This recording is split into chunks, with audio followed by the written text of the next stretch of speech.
Hello there, Sarah from 17 once again, bringing you Chapter 5 in my Crysis 2 Super Soldier difficulty video walkthrough. And this is Gatekeepers. So, the first thing I will say is, don't go the way I just went there. It's a dead end. It leads to nothing other than probably a collectible or something of that nature, and this guide is nothing to do with the collectibles. So if you're hoping to find all the shit, all the random stuff that's stuck in this game, you're not going to find that, unfortunately, but I am hopefully going to show you the easiest and most efficient ways to get through the game. And there is a Seth gunship, so that tells you that you're going to be taking on some of the squid dudes. But don't worry, because in all honesty, when it comes to fighting on this game, I would rather fight those guys than I would the soldiers, because the soldiers actually try and kill you. But if you drop down here, use the breakaway areas of the ledges to tell you where you need to drop next, and then you go on to this lovely like window washer lift thing, and I think it falls down. Or maybe not. I'm gonna go this way and nearly break my ankles.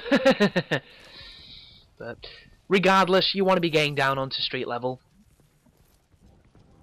and just keep pushing forward. So, chapter 5 of the game, and we still don't really know what the fuck we're doing.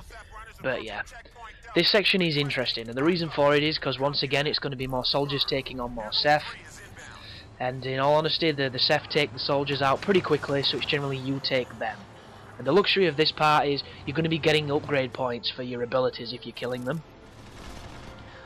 And you can use that to your advantage, because the first few abilities aren't too expensive, but in all honesty they're pretty useless. I think there's one that makes your footsteps in really quiet, which is kind of like ninja, but truth be told, I've never had anybody hear my footsteps unless I was running, so I don't know what the point in that ability is. But you'll notice there's a Seth that's just died to the left of me on that balcony, and there's that guy that's just ran up there and jumped on that balcony. So no idea what he's doing, but I decide to take up arms and take a few shots at him. I'm using a Scar, and right now there's a guy behind the stop sign up on that second tier shooting at me. And the luxury of this weapon is, if you bang armor on, this thing will shred anything. It's a really powerful assault rifle. So just burst those dudes. If you want to collect what they've dropped, you can jump up there, but in all honesty you'll probably get seen by the Crytek soldiers, and it could make it not worth the points.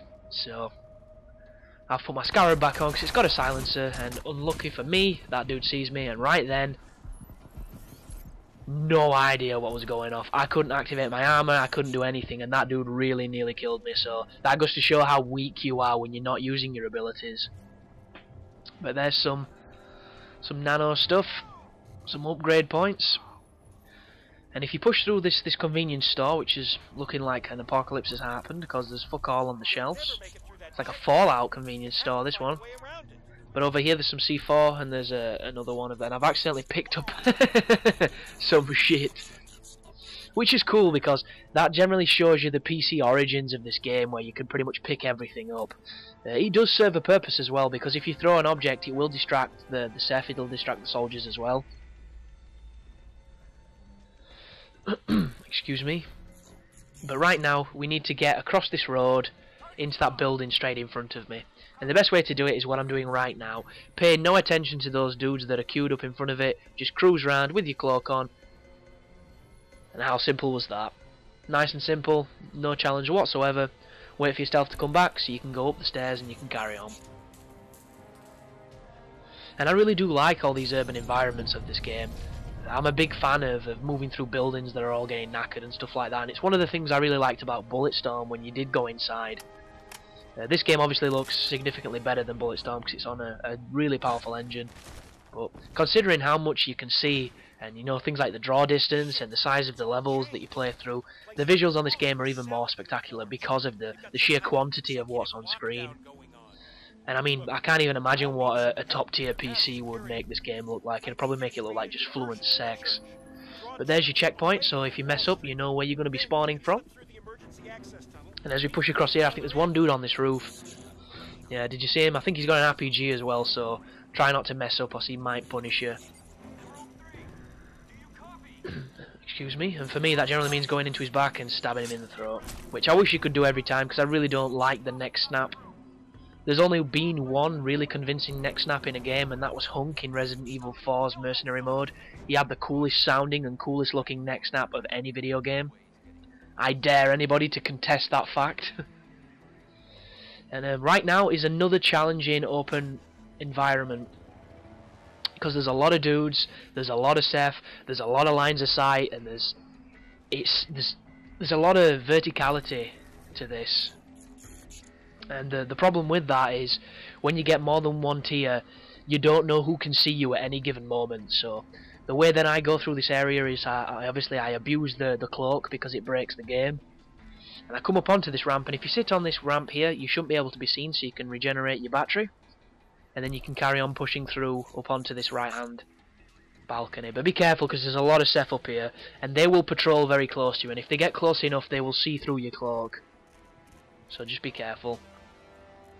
But watch this. This AI dude, no idea what he's doing. He's clearly either programmed to run to a certain area, that's why he's moving really fast. No idea what he's doing. But the whole point of this level is you've got to go to two different areas of the map and set off an explosion so that you can cause a diversion and get through the catacombs into the church. And what will happen is, when you go into these tents, before you set the bomb, you will always get a checkpoint. So if you mess up, you do have chance to, you know, approach it in a different way. But it's not that challenging once you know what you're doing. But the key to this is, when you set the primers to explode, don't hang about. If you hang about where they are, the enemies are going to all swarm to the noise, and it's going to make it harder for you. So the first thing I do is I bomb out of here, I use the cloak, and I move towards the front of the church, because if you can get near the church, you can generally get into some nice cover spots, and there's not that many soldiers patrolling, because they're all either on the streets or in these areas with all these porta cabins. So just use whatever cover you can. Just be aware that you might get spotted from some ridiculous angles, because that's just what the AI is like on Super Soldier. They will see you from all sorts of distances. But once you come to this area, you can be a little bit more lenient with your stealth and use your recharging abilities, because the 54 meters is the next tent where we set the charge, and once you've done that, you can then go to the street where the gate is that you need to open. And what I will say is, the gate is to my right now. It's in the front of this church, and if you can get there as quick as possible, you will have a lot less trouble than if you would when you hang around. And the reason for this is, a ton of soldiers will turn up to the gate, and there's also a Hummer that pulls up that's got a 50 cal mounted gunner. And if you take too long getting to the door, they will all have set up very close to it, and it will make it a lot harder than it needs to be. If you can get there pretty quick, which I'm going to show you how to, you should be able to get through the door with only maybe 1 or 2 soldiers. So once you've set that charge, this basically tells you that you're able to get to the end of the level. So it's just a case of stealthing your way back through the church and being ever so careful, because look at this, my battery's low, that dude is following me, and it's like, this is the sink or swim moment now. If I can get into the flower bed, I can recharge. Did I make it? I did make it. So that is the moments that will really separate the not so good players from the decent players of this game, because it's those decisions that will either kill you or save your ass. And they happen a lot more than you're probably going to expect throughout the game if you don't know what you're doing. And it's just about keeping you cool and not panicking, because if you panic, you're just going to get lit up. But right now, just on the other side of the church, if you drop down here, that's going to cut out walking around that area. And as we move across here, use this time to regenerate your stealth. And we're coming closer to the doorway that we need to go through. But I tell a lie, before you can go through the doorway, you need to press a switch in that cabin. Where I'm stood now is where you fall down and you can go through the grate, but there's one last thing to do, so my bad. And that is to sneak up here, go into one of the porta cabins, and I think you pull a power switch. And the only problem with this part is, when you go into the cabin, regardless of how stealthy you are, the computer knows where you are. It even says, he's in the cabin, you know, the Tin Man's in the cabin, or whatever they say. And thus it makes it a little bit more challenging than it needs to be.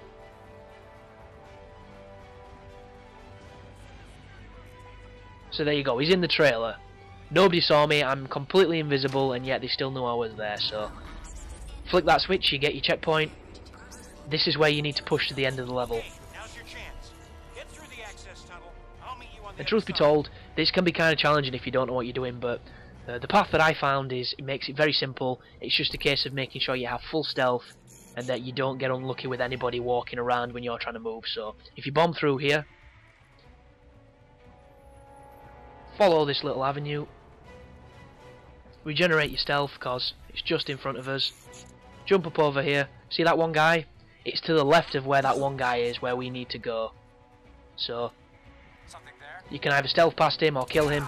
I kill him because I know there's nobody behind me, and then I run through here. And this is effectively the end of the level, but you're going to see one of the invisible Ceph soldiers that are like the elites, and you take on 4 of them at the end of the game, and they're equivalent to the last boss, so that's a nice little bit of trivia for you.